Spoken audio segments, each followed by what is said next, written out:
කළේ? Shut up. යා මට සමාව දෙනවද කියනවා. අහුන්නේ නැද්ද? කියනවා.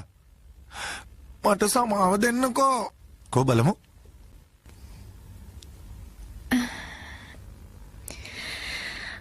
කුචුම්පියෝ. ඇයි? දැන් ওই මැෂින් කට වැහිලාද? හරි. මං කිව්වට පස්සේ කියමු. අයියේ මට සමාව දෙන්නකෝ.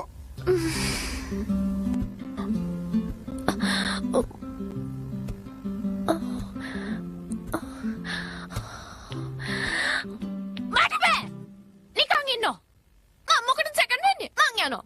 පුළුවන් නම් ඕන දේ කරගන්නවා. ඔය යනවාද ඉතින්? ඒ ගුම්ජන්දේ. කොල්ල නිකං විලිලැජ්ජ වුණානේ.